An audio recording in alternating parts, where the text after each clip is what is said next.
21 তারিখের ব্লগটা আমি দিচ্ছি আজ, আর আজ হচ্ছে 23 তারিখ। তো যাই হোক, 21 তারিখ ছিল আমার দির বার্থডে, আর সেটারই ব্লগ আজ তোমাদের সাথে শেয়ার করব। দির বাড়ির আসার ভিডিওটা তো তোমাদের সাথে শেয়ার করেছি, আজ করব বার্থডের দিনটার।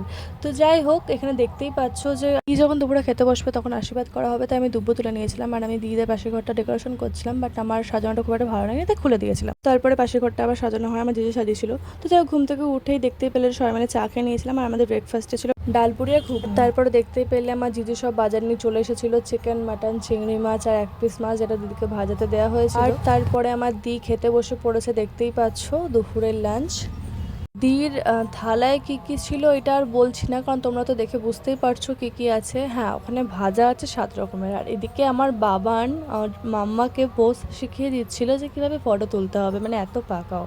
তো এরপর এক একজন করে দিকে আশীর্বাদ করে, প্রথমে করে আমার মা, আর তারপরে করে সেজো মাসি, আর তারপরে করে বড় মাসি। তো আমি এটাই বলছিলাম যে দিকে এত সবাই আদর করছে না, আমাকে কেউ করে না, সবাই ওকেই আদর করে, এটাই বলছিলাম। তো যাই হোক, দেখতেই পাচ্ছ আমার মাও দিদিকে আদর করছে, আর এদিকে বাবান ওর মাম্মাকে পায়েস খাইয়ে দিচ্ছে, আর তারপর ওর মাম্মাকে একটু আদর করে দেয়। আর এরপরে বাবানের পাপা মানে আমার দির বর, আমার জিজু, তো সেও পায়েস খাইয়ে দেয়, আর তারপরে একটা মাম দিয়ে দেয়।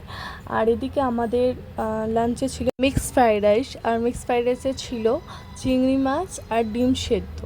তো যাই হোক, তার সাথে ছিল চিকেন, এদিকে চাটনি, পাঁপড়, পায়েস, মিষ্টিও ছিল যেটা আমি খাইনি। আর এদিকে সন্ধেবেলায় সবাই রেডি হয়ে যাই আমরা। আর এই যে ঝাড়বাতিটা দেখতে পাচ্ছ, ওটা আমার জিজুর নিজের হাতে করেছে। আমার জিজুর হাতের কাজ জাস্ট দারুণ, এই ডেকোরেশনটা আমার জিজুই করেছে। আর আমার জিজু যেটা করে সেটা ভালোই করে, মানে খুব সুন্দর হাতের কাজ আর কি, নিখুঁতভাবে। আর এখানে আমার দেখতেই পাচ্ছ মাসির মেয়ে দাঁড়িয়েছিল, তো আমি একটু ওর সাথে ভিডিও করে নিচ্ছিলাম। দেন আমি কেক নিয়ে চলে আসি ফ্রিজ থেকে।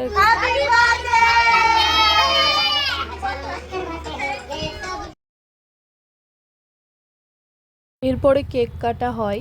আর এদিকে স্নো স্প্রেটা এমনভাবে দিচ্ছিল, মানে আমার বাবান পাচ্ছিল না বলে আমার মা দিচ্ছিল স্নো স্প্রেটা, তারপরে দাদা নেয়। আর আমার বাবান এত দুষ্টু হয়েছে, ঘুরিয়ে ফিরে সে আমাকে এমনভাবে মাখাচ্ছে না, মানে একদম মুখে টুকে কেক মাখিয়ে কী অবস্থা করছিল। তো এরপরে আমরা দিকে কেক খাইয়ে দিই, আর একটু মিষ্টি করে কেক মাখিয়েও দিই। আর তারপরে দিই যে দুজনায় কেক মাখামাখি করছে, দেখতেই পাচ্ছ। আর আমার বাবানকে আমি কেক মাখাতে দিইনি বলে, মানে এই টাইমটাও কেক মাখাতে চেয়েছিল, বাট আমি শুয়ে পড়েছিলাম, মানে আমাকে ফেলেই দিয়েছিল আমার অবস্থা।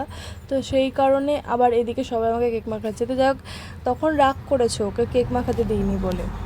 তারপরে আবার কি বললাম যে কেক মাখাও, আর কি অবস্থা করেছিল মুখ চোখের, আর এত পাকা হয়েছে না, খুব দুষ্ট হয়েছে। তো যাই হোক, এরপরে আমার ব্লগে দেবো বললে আমরা 4 জন একসাথে একটা ভিডিও নিয়ে নিই। দেন হচ্ছে আমার বাবা চলে আসে, কেক কাটার পর আসে, এমন টাইমে এসেছে। আর যাই হোক, ডেকোরেশনটা একবার তোমাদেরকে দেখিয়ে দিলাম। আর এই ছিল রাতের ডিনার, ভাত, মাটন, আর ভাতের সাথে মাটনটা হচ্ছে বেস্ট কম্বিনেশান, তোমরা তো জানোই। আর এদিকে আমার পাতে পড়ে গেছিলো মাটন, দেখতেই পাচ্ছ। তো এই ছিল ভিডিও, টাটা, বাই বাই।